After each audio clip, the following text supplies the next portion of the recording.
Hi, everyone. Welcome to the Change Your Mind podcast, where we explore personal development, spirituality, and science. I'm your host, Chris Ashley, and today we're going to talk about death. And for those of you who have been following me for a while, you know that I have gone down rabbit holes when it comes to reading about near-death experiences and shared death experiences, and I've shared my own experiences with that. And we've had a couple death doulas on the show as well. So I think the audience is pretty familiar. We're going to talk about it from a different point of view today, though. So stay tuned. It's going to be a good conversation. First, a couple quick announcements. Head over to the links in the show notes. You are going to find a wealth of information. You will find links for my lovely guest. You will find links to stay connected with me on social media, to buy my book, Change Your Mind to Change Your Reality. It was endorsed by 3 experts from the film The Secret. It was endorsed by John Gray, who wrote Men Are From Mars, Women Are From Venus. So go check it out. You'll find ways to sponsor the podcast, find free downloads, courses, coaching, all of the good stuff. And as always, this podcast is part of the Los Angeles Tribune Podcast Network. So we are doing a lot in the personal development realm. We have some amazing live events and virtual events coming up. Lots of other cool podcasts in the network. So stay tuned with what we're doing. What if the one thing keeping you stuck is the way you think? Welcome to Change Your Mind with Chris Ashley, the podcast where science meets spirituality and mindset becomes your most powerful tool for transformation. I'm Chris Ashley, author of Change Your Mind to Change Your Reality, trainer, speaker, and lifelong seeker. For years, I battled trauma, depression, anger, chronic illness, low self-worth, and the weight of old stories. Until I discovered how to rewire my mind, reconnect with my divine nature, and consciously create a new reality from the inside out. This show is here to help you do the same. Each week, we explore the intersection of personal development, spirituality, and science, diving into topics like healing, emotional mastery, entrepreneurship, resilience, and the quantum nature of reality. You'll hear powerful stories, gain practical tools, and real conversations that will help you change your perspective, get unshakable confidence, and live the vision your soul has always known is possible. Whether you're navigating a major life shift, building your dream business, or seeking deep healing and alignment, you're in the right place. So if you're ready to break through, take back your power, and create a life on your terms, this is your moment. Let's break free from the patterns that hold us back, awaken to who we truly are, and rise. Your transformation starts now.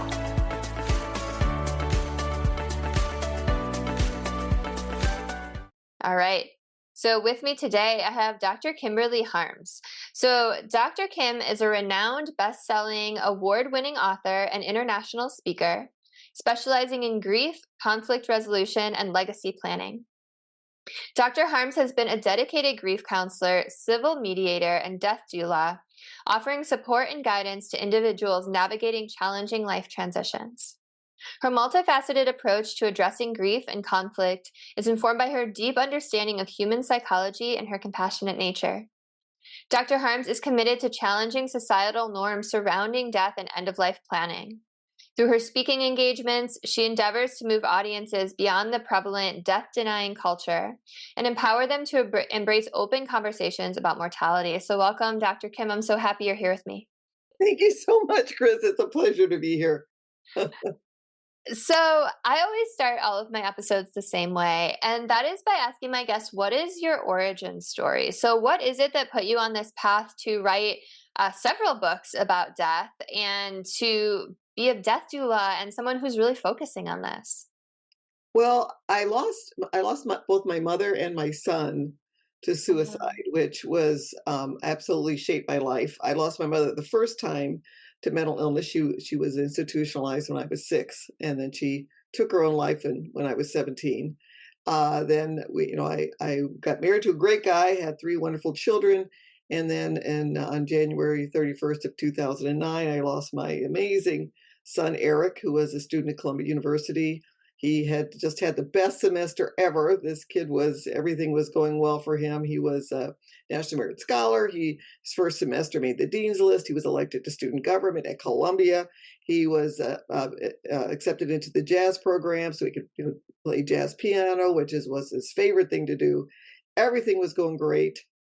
He came back on top of the world after his first semester and went back. And 2 weeks later, 45 minutes after the final breakup with his girlfriend, he took his own life. That impulsive nature of jazz, as a jazz pianist, is impulsive. That's part of what makes him so good. And that brain that was not quite fully formed in the area of critical thinking, he's 19, just was a horrible fatal cocktail, and our lives just exploded. We couldn't ever imagine this, and it was just something that we went down deep into that grief pit.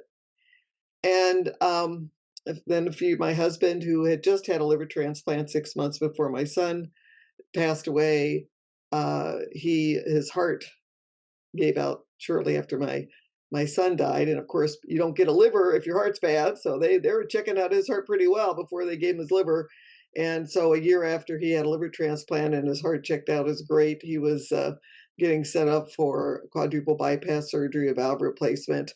And he lived for another 10 years, but was battling heart disease. And I really believe that much of the heart issue was a result of not being treated for depression, which many of us baby boomers failed to do. I, of course, am treated for depression, thankfully.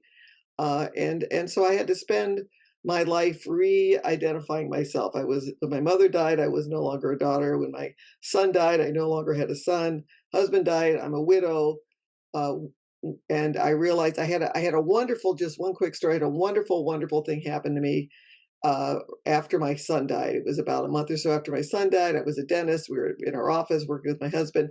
And you're triggered a lot as a dentist. You see a lot of people. They all knew my son. He was well loved in the community.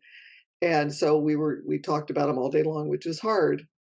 And I got out of the office, I was exhausted, and my husband was having a very serious discussion with his cousin right outside the door of our office. And all of a sudden, the cousin turned from my husband, and he came up to me and he was wagging his finger in my face. And I was shocked because, I was a grieving mother. I wasn't used to this. And he said something to me that really changed my life. He said, "Don't you ever let your remaining children feel that they are not enough. Don't you do that to them." Yeah. And it hit me like a lightning bolt, because when you have a catastrophic loss and your world has exploded and you're at the bottom of the grief pit with maybe trying to suck up a little bit of mud, at the bottom, you just can't eat, you can't sleep, your world has been destroyed. Your worst nightmare is now your reality. When you're in that place, you sometimes, get settled there. And I kind of expected to spend a lot of time at the bottom of the grief pit. And kind of thinking, well, why get out if you're just going to get pushed back down again? Because we'd had some traumatic years. Yeah. But I realized at that moment that I couldn't do that, because I had two daughters that I love so much, and my husband who I loved, and they were suffering too. And I realized that the grief that I had would affect their grief. My husband's cousin felt that he lost his parents at the same time as he lost his brother, because he lost his brother when he was young.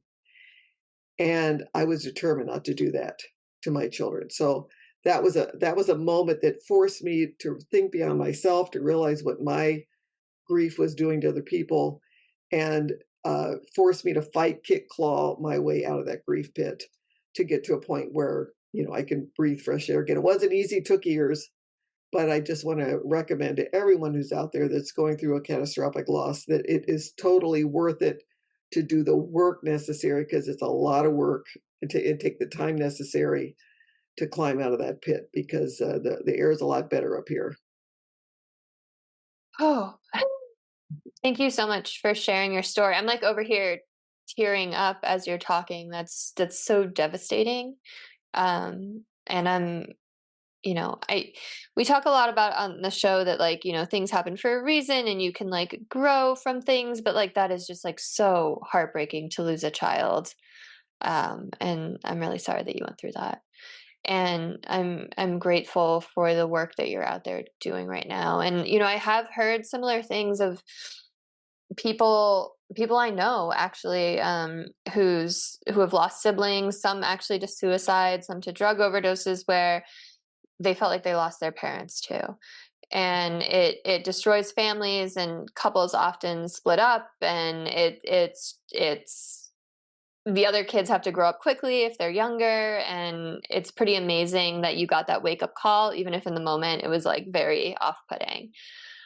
Um, so I know that there's not a simple answer, but how did you get out of that grief pit? Like, where did you even turn, or like, what was the most helpful thing? Well, interestingly enough, a year after my son died, we were going through I lost my brother, my husband had cancer, my son died, and then a year after my son died, I developed nerve damage in my drilling fingers. I'm a dentist. So I was at Mm, the Mayo Clinic a year after my son died. I was also the major support for my family since my husband was still ill. He was recovering from liver cancer and liver transplant. So I lost my profession, and I was president of the Dental Association a few years back here in Minnesota. It was a big identity for me, yeah. and that was gone too. In one day, that was gone. So I had a little time on my hands. So I decided to study to be a grief counselor. So I did, and as I was studying to be a grief counselor, I came across something that just struck me that not a lot of people talk about. We hear a lot about the stages of grief, the Kubler-Ross stages of grief. I think most people know that. But a man named Warden created the tasks of mourning, and I Hmm. like tasks because tasks makes you think I have to do something. I have You're some like, I control. could check that off I my can work list. at it. I can work at it, right? Stages are like, I go through. I'm in this stage now, but task to me is something I can grab onto, Okay. and it made a lot of sense to me. And he had 4 tasks of mourning. The first task was acceptance, which is Kubler-Ross's last task of grief, interestingly enough. Hmm. Accepting the loss, which is really hard when you've lost a loved one, to just accept that he's gone. He's gone. I can't do anything to get him back. He's gone. So the first task is acceptance. The second task is processing the grief. Oh, that's the hard part. When you go through something like that, I kind of wanted to be like Rip Van Winkle and just go to sleep and wake up at 20 years and I'd be okay again, right? But even if I woke up at 20 years, I wouldn't be okay again because you have to process the grief. You have to work through it. It's hard, it's painful, but it can be done. It takes work. It takes a lot of work. And so I kind of grabbed onto that. The next stage is coming to terms with your new reality, which you do as a mother that's lost a child, and particularly as a widow, when all of a sudden you're not even part of a couple anymore and you're living alone. I got married at 19. I was married for 44 years, and now I'm alone. Nobody knows if I go to the grocery store or where I'm at. I mean, it's a whole new thing to be a widow and to be alone. And 75% of married women become widows because the men tend to go first. So a lot of us are going to face that. And then the last task is to find a place for your loved one in your heart, and where you can think about your loved one, talk about your loved one in a way that does not affect how you view the rest of the world. So basically, it's removing that shroud. When anyone that's been through grief, you kind of know you see the world through a shroud. You're kind of like a zombie. You're like dead on the inside, and you're just trying to focus on the outside. So the end result, there is an end result. There's a goal. There's a goal to these tasks, and that is to find that place for your loved one in a way that allows you to live in the moment and be there for the people around you. And I just love that model, and I kind of clung to that model, and it worked for me. And that has been helpful. It's helpful for me to set a goal and to know where I'm going. I love that so much. And I'm over here like tearing up. I have to just like tell you this conversation's coming at like such a good time. I lost my dad 3 Mm. months before I got pregnant, and we tried for 8 years to have a baby, and like that's all he wanted was grandkids. And there's like still so much. It's like every time I look at my son almost, it just like kills me that he's not here for it. And you know how grief is. It like fucking hits you like out of nowhere in a wave. And I had one of those waves last night. And that's why I'm like over here like tearing up as you're talking probably too. Because it's just like such good timing. So I want to, and I love these steps, and I'm going to try and use them myself, even though it's been like, almost like a year and a half at this point.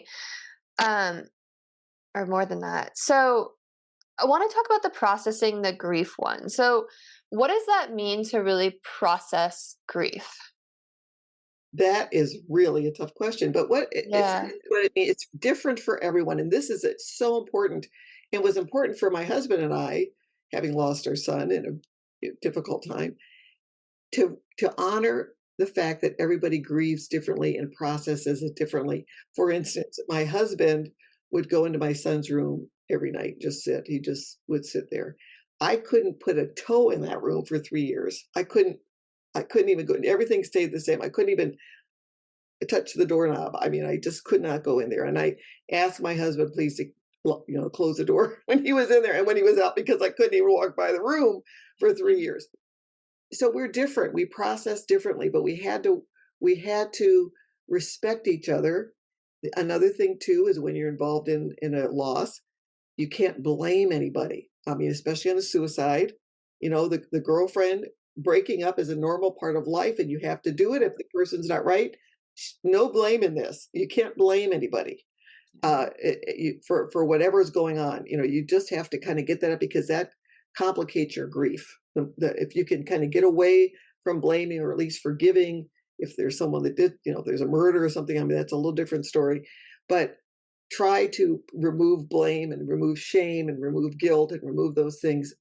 And you know what? You kind of have to take those things one at a time. It's like if you're driving down the road and all of a sudden the shame comes at you and covers your windshield. You have to get rid of the shame and work through that and drive it down again. Then the guilt comes, right? And you have to try to work through the guilt.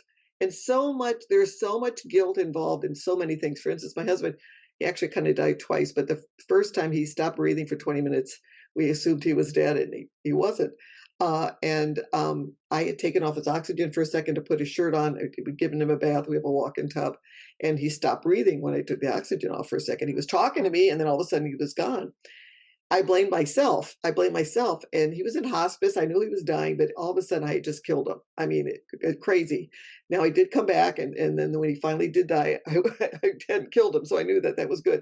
But there's so much guilt that goes around that's a false guilt. I mean, I knew in my head if my friend had done that, I said, well, no, no, no, you didn't do that. But to ourselves, we're much tougher on ourselves many times than we are on other people that we love, right? So we have to love ourselves enough to give Totally. ourselves support, you know?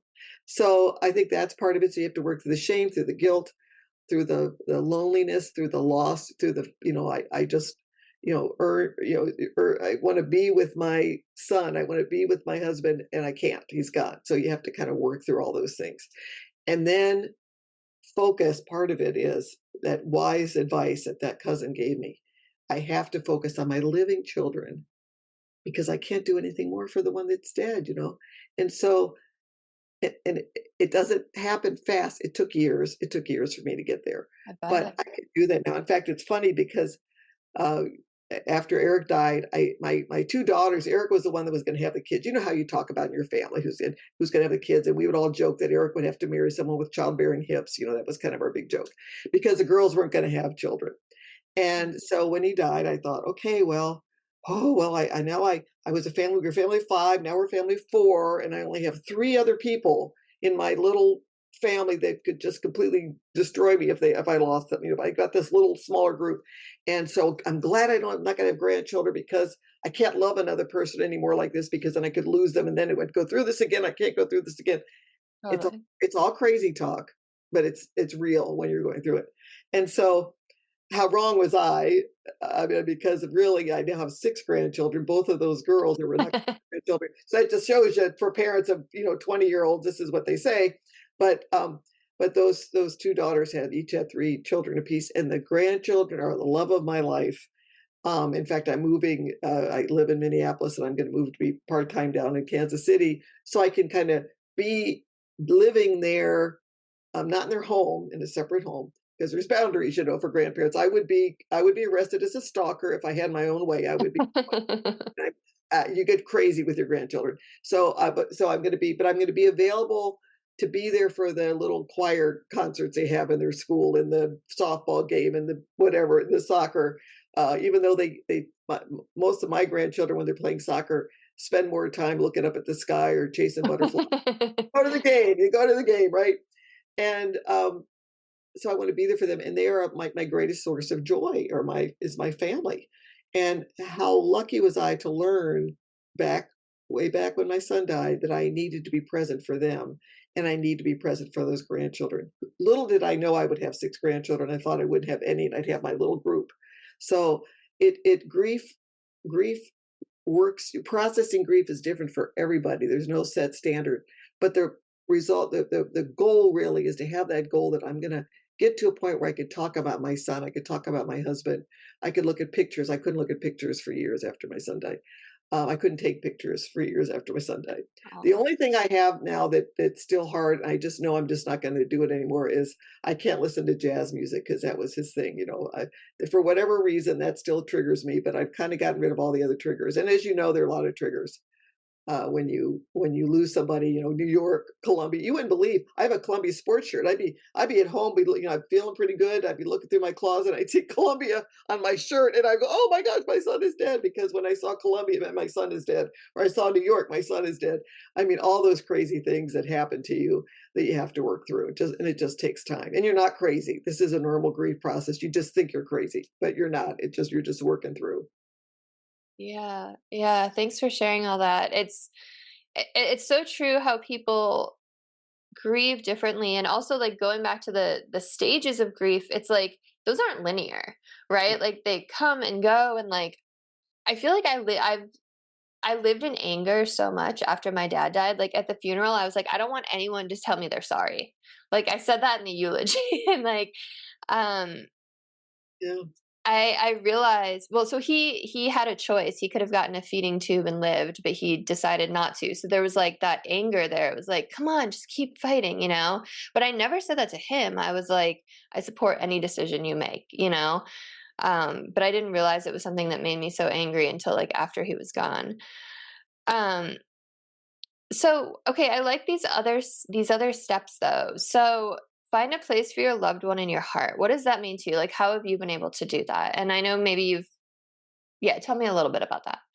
Well, you have to realize I'm a little bit of an overachiever. You don't really have to go as far as I've gone.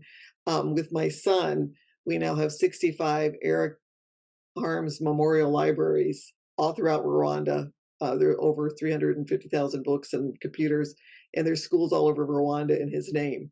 So We were cool. able to do that, and I've been able to go to Rwanda. And actually, the Rwandans have been my best grief counselors because they overcame a horrible genocide in 1994. And I was able to visit them 16 years later with delivering our first libraries.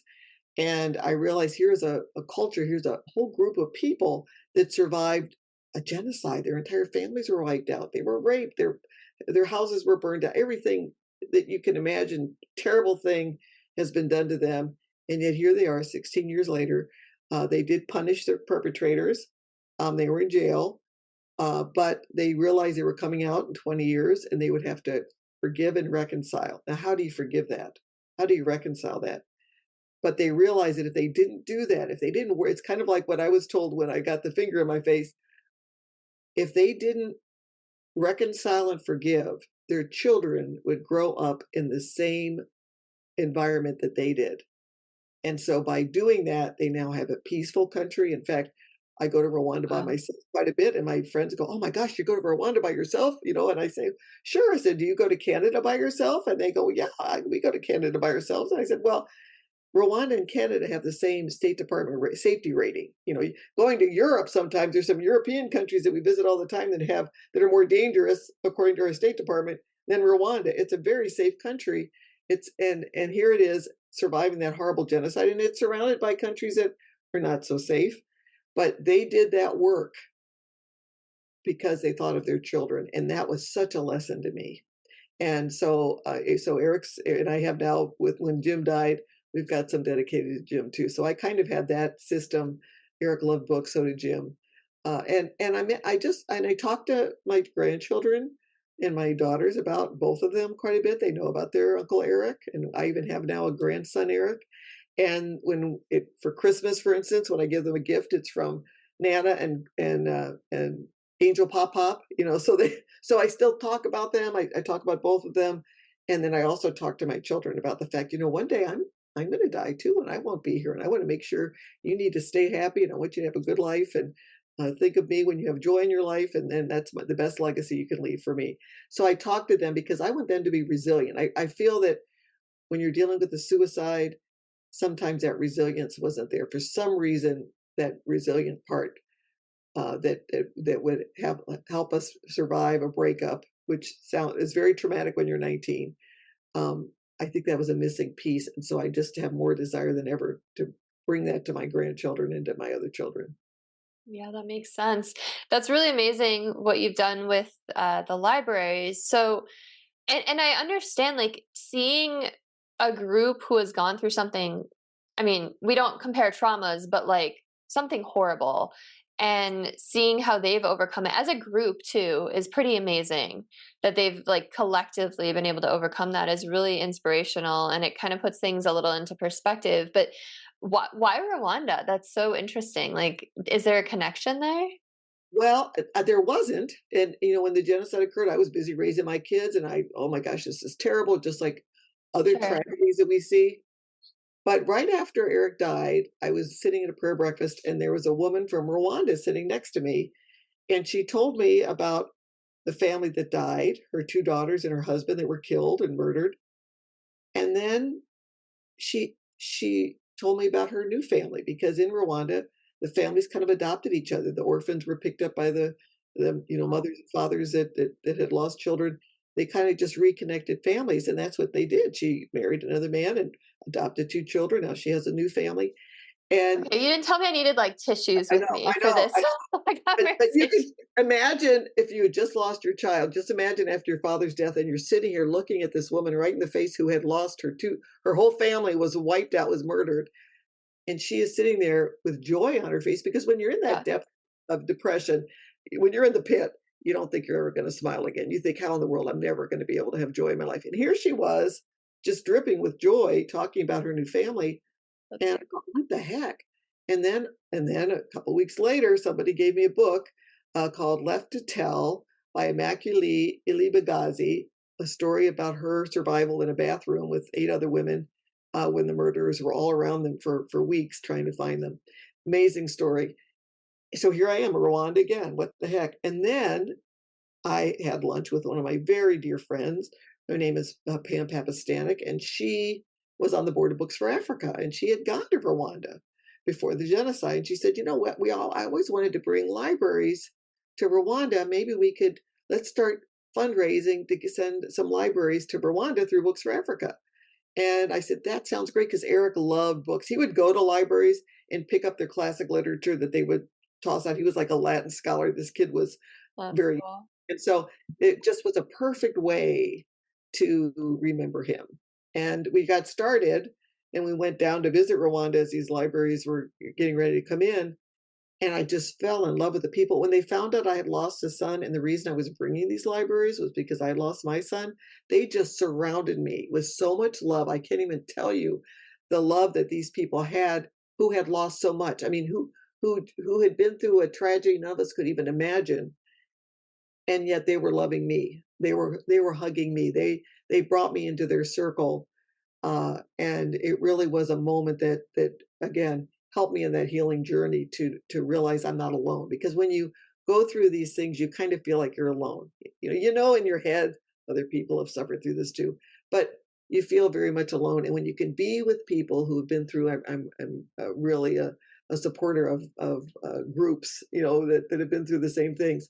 When you've been with people that have been through similar things and they hug you and accept you, there is just a wonderful accelerator to your healing when you can be among people that have suffered through the same things. That's so beautiful. What a beautiful example of just humanity. Like the best parts of humanity, right?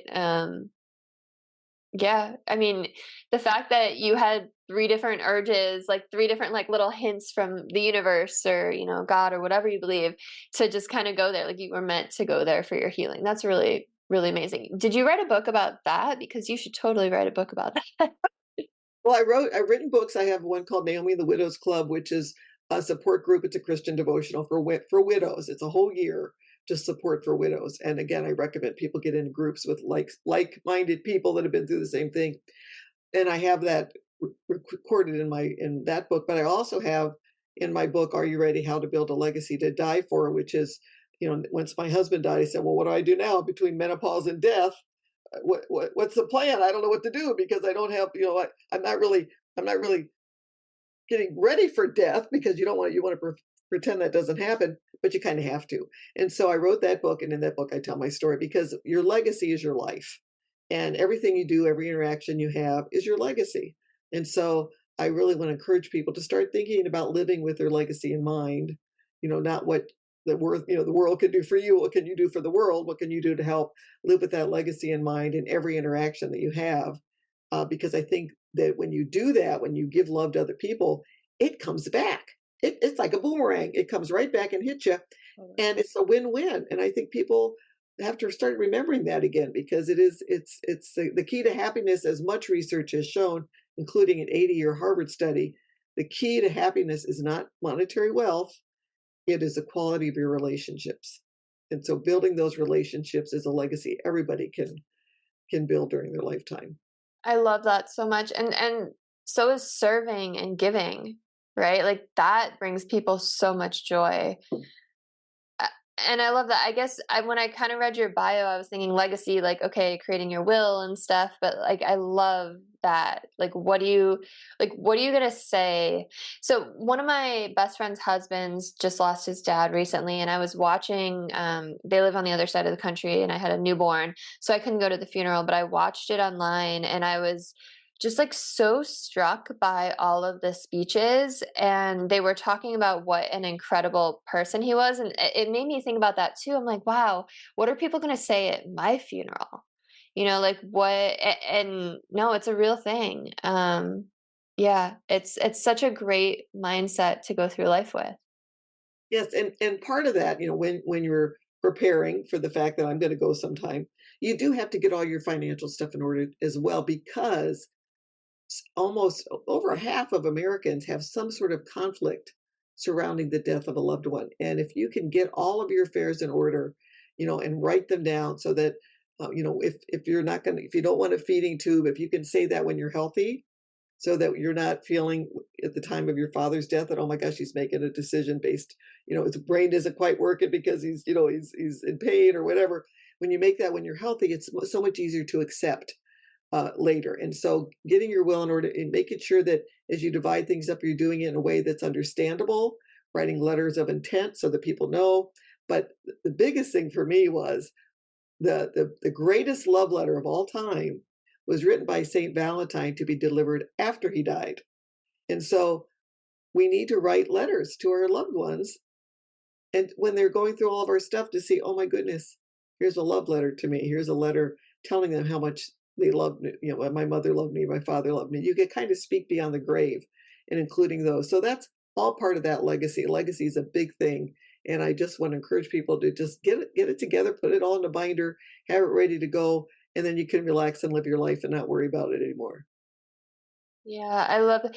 And I was going to say, like, as you were talking, you know, if you're lucky enough to like know that something's coming, you can start to get your affairs in order and write that letter. But like, I don't know, then you closed it off, like just get it in a binder and be done. Like you could write that today.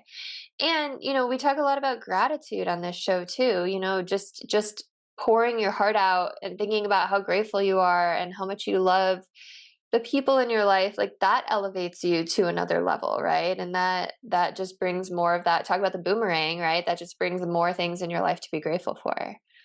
Yes, and how many children want to hear from their parent how much they're loved, how much the parents were grateful for them, Every kid. how proud they are of them. We all want to hear that. We all need to hear that. And so you need to say it, first of all. So live your legacy and say it.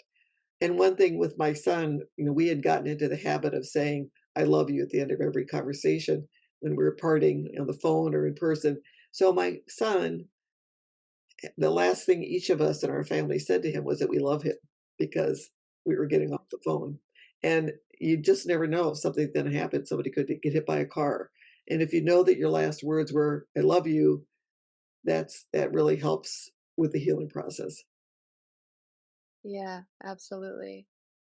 Yeah. That would be really, really hard if the last thing was like a fight or something, you'd have a lot of guilt and shame to get over. But also knowing that we're here having a human experience, and sometimes that comes with fighting, right? So if you're listening and that's a thing, just like you were saying with the girlfriend. Um, so I want to talk a little bit too about coming to terms with your new reality. And you said something while we were in the green room that was interesting because you were talking about how, you're a widower and you had to cope with that, but like there's all these different points in your life where you have transitions, and you pointed out like now I'm a mother, and then like when your kids are 18 and they go off, and like I didn't think about it like that. So I'd love for you to just talk a little bit about like how do you find purpose in these new, like how do you even like go about finding your equilibrium when things are like so drastically changing in your life? Well, I think it's kind of like the word's task of mourning. I think they're tasks. And when you find yourself as a widow, what happens is, all of a sudden you're alone and you're not, your social standing is different because you used to do things as a couple and now you're by yourself and you don't always quite fit in with the couples. And then you wonder, where do you fit? What do you do? We all have a purpose and we all can go out and reach out and help in any capacity we have. And there's nothing that's bigger than another. You don't have to win an Academy Award or, a Nobel Peace Prize. Just it's the interactions you have with everybody that you have. So there are so many things out there you can do. Get together with people, find a reason to get up in the morning and to get out because it's very easy just to stay in bed or under the bed or somewhere else when you're in that pit. Get up, get out, find a purpose, go out and help somebody else or go interact with somebody else. And there's a reason that many seniors go down to, the south part of the country, the Florida or the Arizona or those places and have villages where they're all together and they all mingle with each other and they get out. And I have friends that are down there that can do that. For me, I need to work. I'm a kind of a worker bee. So for me, it was like writing books and doing widows groups and things like that. That was what helped me. But everyone's different. But find your purpose, find what makes you happy, and just get out there and do it. Just do it. That's probably the hardest part is to do it. Yeah, that's always the first step, right? Just forcing yourself to take action, because then as you take action, doorways open up and you meet people and you start to, you know, walk down another path, right? Walk down a different path. So you've gone on to do grief counseling. How has that been as someone? I mean, I'm assuming you had to do a lot of your own grieving before you got there, but is that ever triggering for you? Like, how do you walk that line between being really empathetic and compassionate, but also not getting like totally drained and sucked down by that? Because that's hard too, right?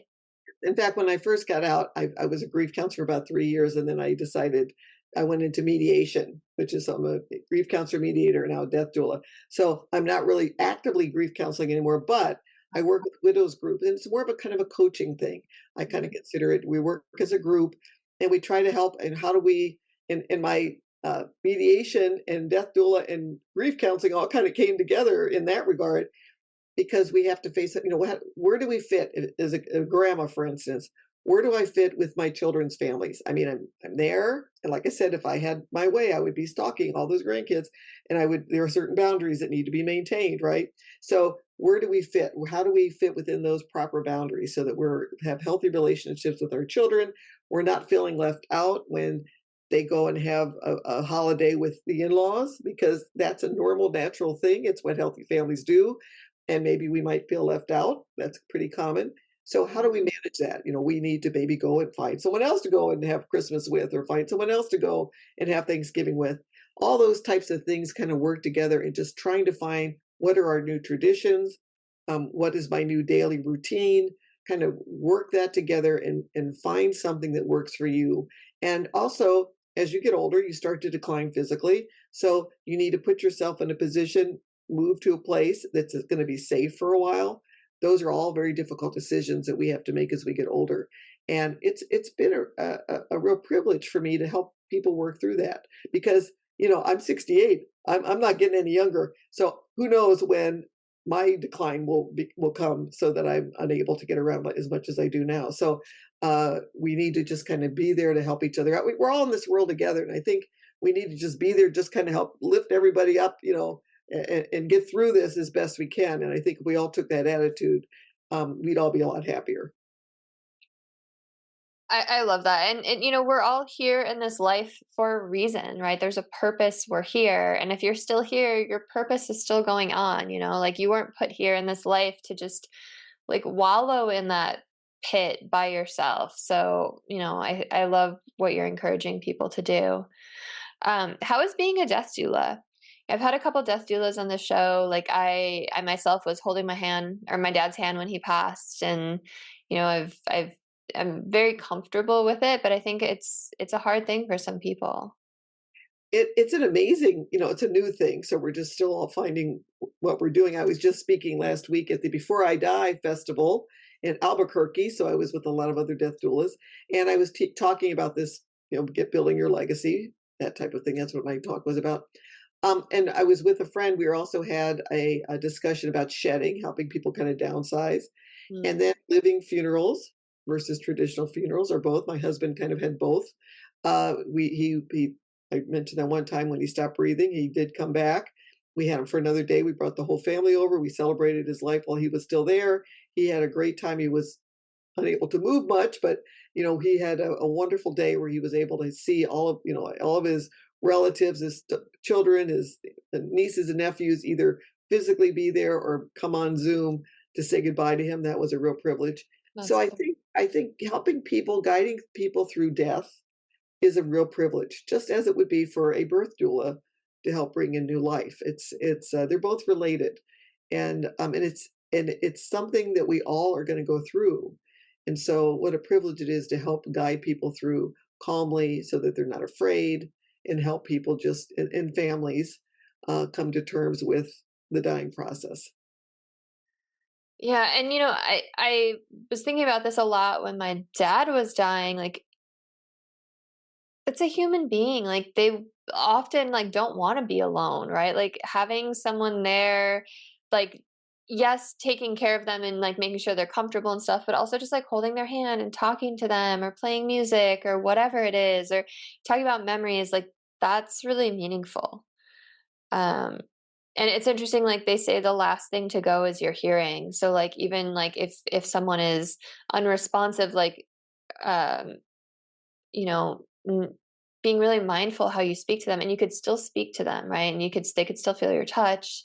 So, yeah, I think that's really important too to like guide families on. Have you ever had any kind of spiritual experience being a death doula? Well, not I have had some with my own family. One was I had a very, very, very dear friend, my best friend for many years, passed away from pancreatic cancer, and I remember I was sleeping at night, and my husband just woke up and to start kind of woke Kim, and he woke me up, and I said, what? And he said, Carol's gone. And I said, what do you mean? He goes, I just saw her. She's here. She just passed through. She's gone. And I thought, "Oh, well, Jim, no, no, she's probably not gone yet." And of course, a few minutes later, I got the call that Wow. she was passed. So that was interesting. My son, Eric, when he was little, had an experience where he was involved in a car accident. My husband was driving. There were two young boys. One was 17. The driver was 17. He was swerving a little too fast on a windy road after it had just started raining, and he just crashed head on into my husband's van, and both he and his passenger were killed during that time. And my son was in the car, and he woke up, and he said he saw an angel next to him. And I said, well, what did the angel look like? And of course, he's 8 years old, and his visions of angels have been these beautiful women, in long robes and so on. He goes, well, it wasn't like a regular angel, Mom. He was kind of, it was a man, and he kind of had a big tummy, and he wasn't a regular angel. I said, well, what did he say? He goes, well, Mom, he didn't actually say anything. He told me through his brain. I was like, what? He goes, yeah, he didn't have to say anything. He just communicated with my brain. And he said that Dad wasn't dead. Because he was passed out in the car. And he said, Dad wasn't dead. He was just asleep. And tell him to wake up and get out of the car. And so Jim remembered that this little 8-year-old was, Dad, you got to get out of the car. You got to get out of the car, urgently telling him that. And then he said, the people came and took Eric and put him off to the side when he was 8, and Jim went to try to help the boys. And he said the last time he saw the angel he was between my husband Jim and someone that was in the car behind him who had witnessed the accident. was standing between them as they had realized that the two boys were dead. They got the boys out of the car and they realized they were dead. And he saw the angel between them wrapping his arms around the two men. They were standing there. And, I just get goosebumps when I think of that, this little 8-year-old boy. And then when I started reading a little bit later, Billy Graham has written a beautiful book about angels. And I start reading what the interpretation of angels, which I never really thought about before, that they don't they just look like regular human beings, and exactly as my little 8-year-old son described it. It really gives me a lot of peace. My the only thing I had happen to me after Eric died was a very vivid waking up in the morning, and I heard the phone ring, and I answered the phone, and it was Eric, and he said, "Hi, Mom," and any mother knows that you can tell how your child is feeling with the first syllable out of his mouth. You just Mm. get that, and it just like he was telling me he was in a good place. That's all that I heard. But my husband again had several really vivid dreams that were very interesting, and then we had three of Eric's friends from that didn't know each other, three different parts of the country: New York, New Orleans, and Minnesota, who had the same dream that he was coming to them after he had died, and saying, "Just tell my parents that it was an accident. We didn't mean to do it. Nothing they could have done." So all those things really just helped me to feel that there's a better place out there, and that they're in a better place.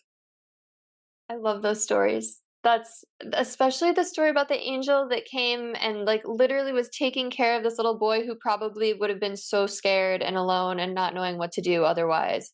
It's like your dad's okay. You just have to like go wake him up and like tell him to get out.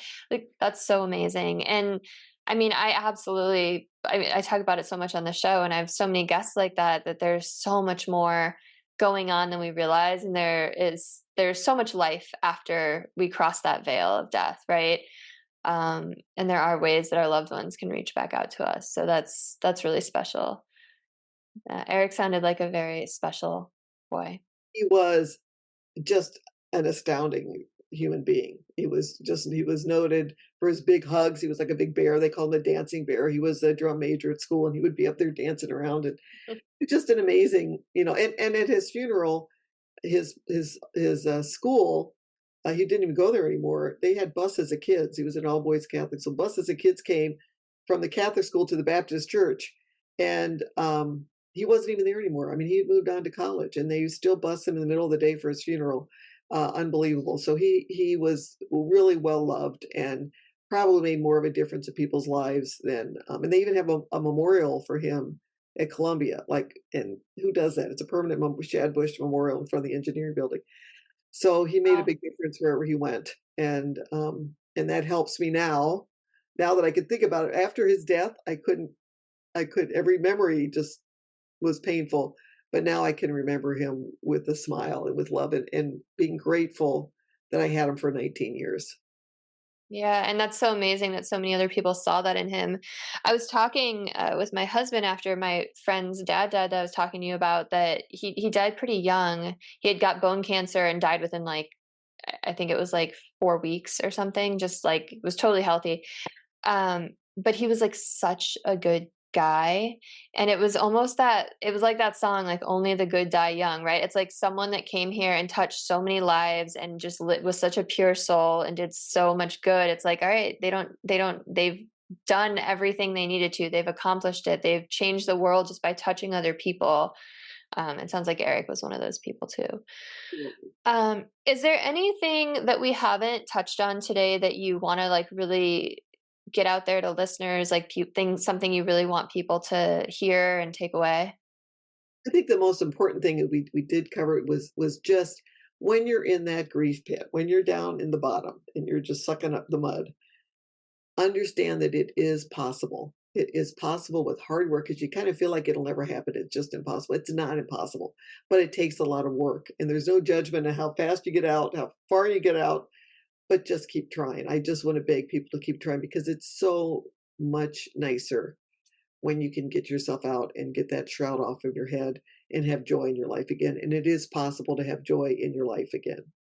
Yeah, thank you. I know it's probably most people's worst nightmare to lose a child or lose a partner or husband. Um, so yeah, I can imagine it's really hard, but Yeah, you gotta like find the joy in the moment, right? You gotta keep living your life for the people around you, like you said. It has been such a pleasure to have you on, and I just appreciate your vulnerability and your openness and just your compassion and how much you've shared today. And I'm sure people want to connect with you and know where to find you, know what your books are. So if you wouldn't mind just taking a few moments and just letting listeners know. Yes, just go to Dr. Kimberly Harms, HARMS.com, and you'll find all the information there and the contact information, and it's all right in one spot. Thank you so much. Yeah, amazing. Thank you so much. And if you're listening and there's someone you think could really use this episode, please send it to them. And like, comment, share, subscribe, all the things, and have a beautiful rest of your day. I will see you all next week.